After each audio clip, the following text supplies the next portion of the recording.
कर दिया है। चला दी? हाँ जी। बिस्मिल्लाहिर्रहमानिर्रहीम। अच्छा, कल हमने चैप्टर शुरू किया था मेजर ऑफ डिस्पर्जन। हमने इसकी डेफिनेशंस पढ़ी और टाइप्स ऑफ डिस्पर्जन हमने कल डिस्कस की। फिर उसके हमने डेफिनेशंस और फार्मूले भी डिस्कस किए, ऐसे ही था। फिर हमने जितनी टाइप थी उनके एब्सोल्यूट मेजर ऑफ डिस्पर्जन और रिलेटिव मेजर ऑफ डिस्पर्जन भी डिस्कस किए। रिलेटिव मेजर ऑफ डिस्पर्जन की एक पहचान है साथ, कुछ याद है? उसके फार्मूले के साथ क्या आता है? रिलेटिव वाले इतने फार्मूले हैं, उनके साथ कोफिशिएंट आता है।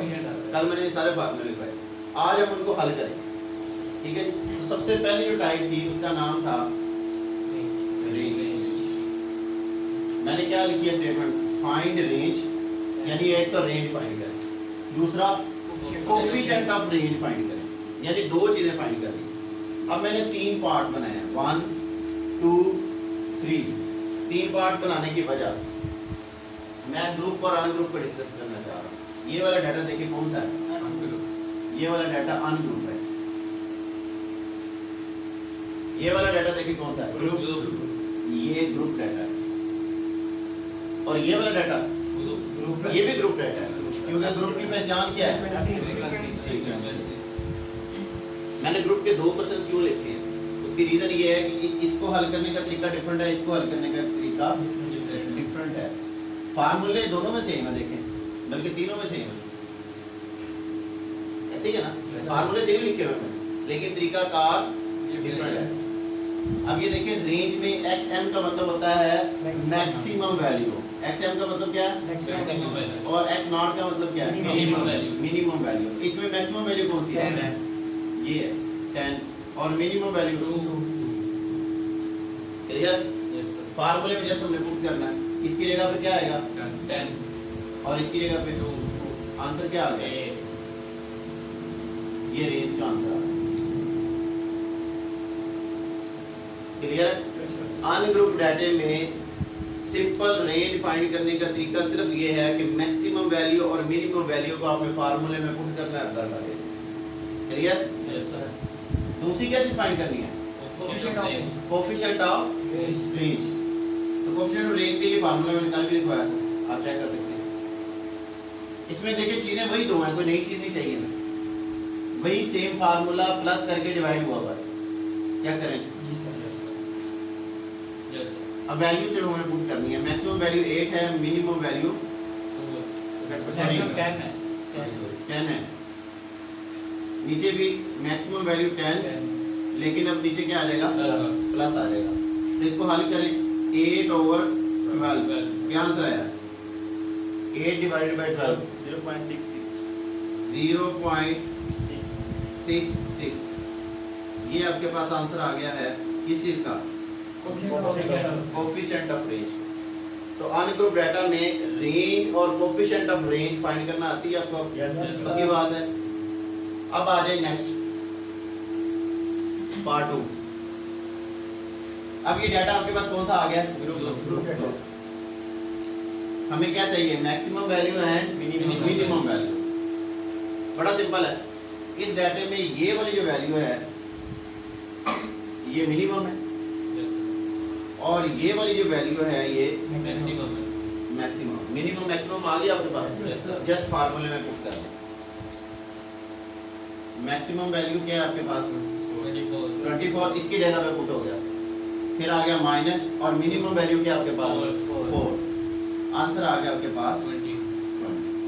तो ये आपने ग्रुप डाटा के लिए रेंज फाइंड कर। अब आपने क्या फाइंड करना है? Coefficient of range. तो यही दो चीजें यूज होनी है, हम पुट कर देते हैं। ये देखें, एक्स एम कितना है? 24।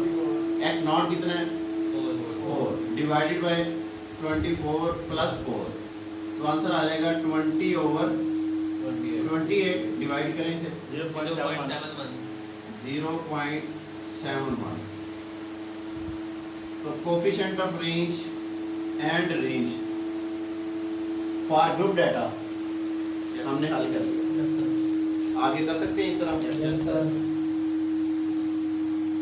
अब ये एक और ग्रुप डाटा लिखा है मैंने, जिसमें क्लासेस तो हैं, सॉरी क्लासेस नहीं है, एक्स की वैल्यूज है और उसकी फ्रीक्वेंसी है। तो फ्रीक्वेंसी हो तो इसका मतलब होता है कि वो आपके पास ग्रुप डाटा है। बेसिकली जो फ्रीक्वेंसी डिस्ट्रीब्यूशन होती है उसकी दो टाइप होती है, एक होती है डिस्क्रीट फ्रीक्वेंसी डिस्ट्रीब्यूशन, एक होती है कॉन्टिन्यूस फ्रीक्वेंसी डिस्ट्रीब्यूशन। ये डिस्क्रीट की फॉर्म है और ये कॉन्टिन्यूस की फॉर्म है। ये बात समझ आएगी? Yes sir. इसको कैसे हल करना है? सिंपल, इसमें x मौजूद नहीं है, यस सर। इधर ये क्या था? एक्स तो सेम इसमें देखिए मिनिमम वैल्यू कौन सी है? 3 2 अच्छा एक ख्याल रखना है, ऐसे क्वेश्चन में गलती क्या होती है, हम फ्रीक्वेंसी में देख लेते हैं तो वो क्वेश्चन गलत हो जाएगा। क्लियर? हमने किस में देखना है? एक्स तो ये आपके पास आ गई मिनिमम वैल्यू और मैक्सिमम वैल्यू ये आ गई। पुट कर दें, maximum value 8, minimum value 2, answer क्या आया? 6। आपने अनग्रुप डाटा के लिए पॉज कर लें वीडियो। बिस्मिल्लाहिर्रहमानिर्रहीम। फर्स्ट हमने रेंज फाइंड कर ली। अब सेकंड टाइप है, उसका नाम है क्वार्टाइल डेविएशन। क्वार्टाइल डेविएशन को फाइंड करने का फार्मूला ये है Q3 माइनस Q1/2। और दूसरी चीज पूछी है कोफिशिएंट ऑफ क्वार्टाइल डेविएशन, उसका फार्मूला होता है Q3 minus Q1 divided by Q3 plus Q1। तो ये दो फार्मूले हमने फाइंड करने हैं। इन दो फार्मूलों को फाइंड करने के लिए हमें दो चीजों की जरूरत है, Q3 की और Q1 की। ये हम प्रीवियस चैप्टर में मेजर ऑफ स्टैंडर्ड टेंडेंसी का जो चैप्टर है उसमें हम Q3 और Q1 फाइंड कर चुके हैं। तो वही सेम तरीका। अब यहाँ पे डाटा देखें, इस क्वेश्चन के लिए जो डाटा गिवन है वो ये है 3 2 1 4 5 6 7 8 9 एंड 10। तो क्वार्टाइल फाइंड करने के लिए सबसे पहले डाटे को अरेंज करना पड़ता है। ये हमने लास्ट चैप्टर में डिस्कस किया था। तो पहले हम इसको अरेंज करते हैं असेंडिंग ऑर्डर में। तो सबसे छोटी वैल्यू है 1, फिर उसके बाद 2 जो है वो दो दफ़ा है तो दो दफ़ा लिख दिया, फिर 3 4 5 6 7 8 9 10। मैंने इस डाटे को अरेंज कर दिया। अब हम क्या करेंगे, Q1 फाइंड करना है। Q1 का फार्मूला होता है n+1/4। तो यहाँ पे हमने n की वैल्यू पुट करनी है। हम यहाँ से काउंट कर लेंगे 1 2 3 4 5 6 7 8 9 10 11। n हमारे पास आ गया है 11 के बराबर। तो यहाँ पे जब हम पुट करेंगे 11 + 1 divided by 4, 11 + 1 12 divided by 4, answer आएगा 3, थर्ड वैल्यू। तो ये बताना ये चाह रहा है कि डाटे में जो थर्ड वैल्यू है वो Q1 की वैल्यू है। डाटे में जो थर्ड वैल्यू है वो Q1 की वैल्यू है। तो डाटे में पहली वैल्यू ये है 1, दूसरी वैल्यू 2, तीसरी वैल्यू 2। तो ये जो 2 है ये थर्ड वैल्यू है। तो Q3 की वैल्यू आपके पास क्या आ गई? 2। सिमिलरली Q3 का फार्मूला, यहाँ पे Q1 था तो बाय 1 आ गया, यहाँ पे Q3 है तो यहाँ पर बाय 3 आ जाएगा। तो n हमारे पास 11 है, पुट किया 11 + 1 12 डिवाइडेड बाय 4 3 को इस 3 से मल्टीप्लाई करें तो 9 बन जाएगा। कहता है डाटे में जो 9th वैल्यू है वो आपके पास Q3 की वैल्यू है। तो डाटे में देखें 1 2 3 4 5 6 7 8 9, ये 9th वैल्यू है और वो कौन सी है? 8। तो मैं इसकी जगह पुट कर दूंगा 8। तो Q3 हमारे पास क्या आ गया? 8। आई होप कि आपको इस बात की समझ आ गई होगी। ये हम प्रीवियस लेक्चर्स में डिस्कस कर चुके हैं। अब Q3 और Q3 हमें क्वार्टाइल डेविएशन के फार्मूले में पुट करना था, इसलिए हमने फाइंड किया। तो मैं पुट कर देता हूँ Q3 8, ये 8 आ गया, फिर दरम्यान में माइनस, ये माइनस आ गया और Q1 = 2 डिवाइडेड बाय, इसको हल किया तो आंसर आया 3। ये हमारे पास 3 आंसर है क्वार्टाइल डेविएशन का, यही हमने फाइंड करना है। अब नीचे मैंने फार्मूला लिखा है कोएफिशिएंट ऑफ क्वार्टाइल डेविएशन। ये बराबर होता है Q3 - Q1 divided by Q3 + Q1। Q3 और Q1 की वैल्यू मौजूद है, पुट कर देते हैं। Q3 की जगह पे 8, Q1 की जगह पे 2, नीचे भी Q3 + 2, बस फर्क ये है कि ऊपर माइनस है, नीचे। इस सारे को हल करने के बाद ऊपर हल किया तो 8 - 2 6, 8 + 2 डिवाइड में आ जाएगा 10, आंसर आ गया 0.6। आई होप कि आपको इस बात समझ आ गई। अब मैंने यहाँ पर सेम स्टेटमेंट है, quartile deviation and coefficient of quartile deviation find करनी है, लेकिन अब हमारे पास जो डाटा है वो ग्रुप की फॉर्म में है। तो ग्रुप में ये इतना क्वेश्चन गिवन है, ये जो ब्लैक में लिखा हुआ है क्लास बाउंड्रीज गिवन है और F गिवन है। सबसे पहला स्टेप हमने Q1 फाइंड करना है और Q3 फाइंड करना है। ये Q1 का फार्मूला लिखा हुआ है ब्लू में, इसमें मैं L की वैल्यू चाहिए, एच की वैल्यू चाहिए, एफ की वैल्यू चाहिए, एन की वैल्यू और सी की वैल्यू चाहिए। तरीकाकार क्या है? सबसे पहले क्यूमुलेटिव फ्रीक्वेंसी फाइंड करते हैं। ये वही तरीकाकार है जो लास्ट चैप्टर में हमने मीडियन के लिए किया था।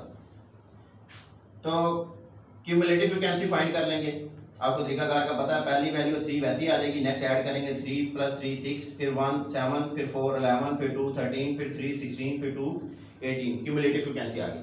तो सेकंड स्टेप क्या होता है कि ये n/4 फाइंड करें। n बराबर है 18 का, 18 यहाँ पे पुट करेंगे, डिवाइडेड बाय 4 करेंगे तो आंसर आएगा 4.5। इस 4.5 को हमने क्यूमुलेटिव फ्रीक्वेंसी में ढूंढना है। तो देखिए इस क्यूमुलेटिव फ्रीक्वेंसी में 4.5 कहीं पे भी नहीं है, तो हम क्या करेंगे, उसकी करीब तरीन वैल्यू देखेंगे। तो उसके करीब तरीन वैल्यू आती है 6, लिहाजा हमने ये क्लास सेलेक्ट कर ली। अब इस क्लास में L की वैल्यू है 4, H की वैल्यू है 4, F की वैल्यू है 3 और C की वैल्यू है 3। ये सारी वैल्यू इसमें पुट की तो Q1 का आंसर आ गया हमारे पास 6। ये सारा हम पिछले चैप्टर में कर चुके हुए हैं, मैं दोबारा रिवाइज हो रहा है आपका यहाँ पर। इसी तरह यहाँ पर देखें, हमने 3n/4 पहले फाइंड करना है। 3n/4 फाइंड करेंगे तो आंसर आएगा 13.5। 13.5 को इसमें ढूंढेंगे, 13.5 नहीं है लेकिन 13 मौजूद है जो कि 13.5 के सबसे ज्यादा क्लोज है। तो इस क्लास को सिलेक्ट कर लेंगे। इसमें से L की वैल्यू 16, H की वैल्यू 4 और F की वैल्यू 2 आ जाएगी, जबकि C की वैल्यू 11। वो यहाँ पे सारी वैल्यूज इसमें पुट करेंगे, L H F 3n/4 minus ये पुट करने के बाद Q3 का आंसर क्या आ गया आपके पास 21। अब आपके पास Q3 की वैल्यू भी मौजूद है और Q1 की वैल्यू भी मौजूद है। Q3 की वैल्यू ये पुट होगी 21 और Q1 की वैल्यू ये पुट होगी 6, डिवाइडेड बाय 2 हल किया तो आंसर आपके पास 7.5 आ गया। इसी तरह फिर coefficient of quartile elevation Q3 - Q1 over Q3 + Q1, तो ऊपर माइनस करेंगे नीचे प्लस करेंगे, हल करने के बाद ये आपके पास आंसर आ गया 0.75। तो याद रखें हमने दो टॉपिक्स, नंबर 1 रेंज और नंबर 2 क्वार्टाइल एलिवेशन। और एक और बात, क्वार्टाइल एलिवेशन का दूसरा नाम भी है जिसे हम कहते हैं semi inter quartile range, SIQR। I hope कि आपको ये दोनों टॉपिक्स क्लियर हैं। नेक्स्ट वीडियो में हम इंशाल्लाह बाकी लेक्चर्स जो टॉपिक्स हैं उनको क्लियर करेंगे और इंशाल्लाह विद इन 2 to 3 वीडियोस हम इस चैप्टर को इंशाल्लाह कवर कर लेंगे। अस्सलाम वालेकुम।